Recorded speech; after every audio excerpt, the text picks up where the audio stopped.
In November of 2004, upon the vast Pacific Ocean, one of the most advanced naval strike groups ever assembled encountered something it could not explain. Not a failure of instruments, nor a trick of weather, but an object that moved with impossible speed and vanished as though it were never there. The USS Nimitz Carrier Strike Group, sailing some 100 miles off the coast of San Diego, conducted what should have been a routine exercise. Among its vessels was the USS Princeton, whose radars watched the skies with tireless vigilance. Days before the main encounter, Senior Chief Kevin Day observed something deeply troubling. Objects appeared upon his radar at altitudes above 80,000 feet, only to descend to near sea level in less than a second. No sonic boom followed. No heat signature marked their descent. Their behavior defied all known understanding of flight. On November 14th, 2F/A, 18 Super Hornets were dispatched to investigate. At their controls were Commander David Fravor, a highly experienced pilot, and Lieutenant Commander Alex Dietrich. Upon arrival, they found no aircraft in the sky. Yet the ocean below told a different tale. A circular patch of water churned violently, as though something massive stirred just beneath the surface. Then they saw it. A smooth, white, oval-shaped object, roughly 40 feet in length, hovering 50 feet above the sea. It bore no wings, no visible engines, and no exhaust. Fravor moved to intercept. The object responded in kind, mirroring his movements with uncanny precision. Then, in an instant, it accelerated, darting across his path and disappearing from view. Moments later, radar aboard the Princeton reacquired the object, now more than 60 miles away.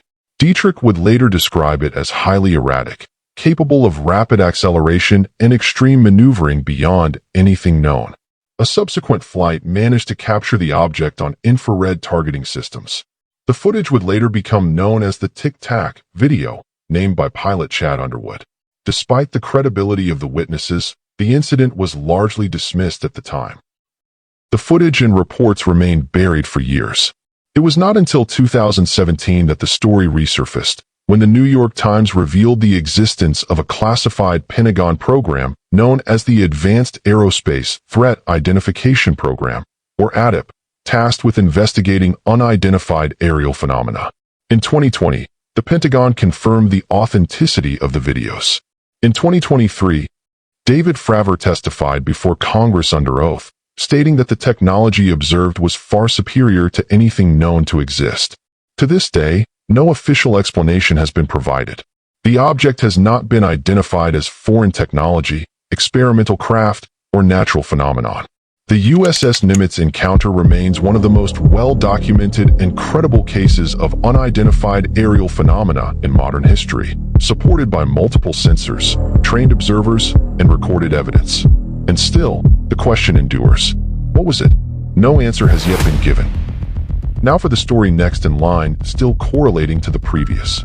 Over 1,000 feet of steel, 6,000 sailors. Deployments from Desert Storm to the War on Terror. There are warships, and then there are legends. The USS Theodore Roosevelt CVN-71 is both. Commissioned in 1986, the TR is a Nimitz-class nuclear-powered aircraft carrier, one of the most powerful warships ever built. At over 1,000 feet long and displacing more than 100,000 tons, she carries a crew of nearly 6,000 sailors, and her flight deck can launch and recover aircraft around the clock in virtually any weather. Named after the 26th President of the United States, a man known for his relentless energy and the phrase, "walk softly and carry a big stick," the TR has lived up to that legacy in every deployment. She earned the nickname the Big Stick early in her career, and she's backed it up ever since. During Operation Desert Storm in 1991, the TR launched more than 4,000 sorties against Iraqi targets. She was there for Operation Enduring Freedom after September 11th. She struck ISIS positions in Syria and Iraq. Wherever the U.S. needed to project power, the Theodore Roosevelt arrived. But perhaps the most unforgettable chapter in her story didn't happen in combat. In early 2020, COVID-19 swept through the ship while she was deployed in the Pacific. With more than 1,000 sailors infected, her commanding officer, Captain Brett Crozier, made a decision that would define his career. He wrote a raw, urgent plea, asking the Navy to evacuate his crew. The letter leaked. Crozier was relieved of command.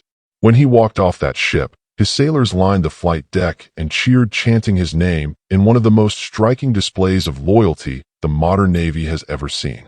The USS Theodore Roosevelt is more than steel and jet fuel. She is a floating city, a combat platform, and a testament to the men and women who serve aboard her. Through war, crisis, and global pandemic, the Big Stick endures. Named for a rough rider who never backed down, and she never has either. And that's what makes these incidents so fascinating. Two of the most advanced naval strike groups in the world, packed with the best radar and pilots money can train, completely stumped. The Tic Tac vanished. The Roosevelt videos got leaked to the New York Times. And after years of silence, the Pentagon finally said, yeah, these are real. We just don't know what they are. No explanation, no closure, just footage, testimony, and a whole lot of unanswered questions. So whether you think it's secret tech, a foreign adversary, or something else entirely, one thing's certain. The US military saw something it couldn't explain. Twice. If this blew your mind, hit like, subscribe, and drop your theories in the comments. I'll see you in the next one.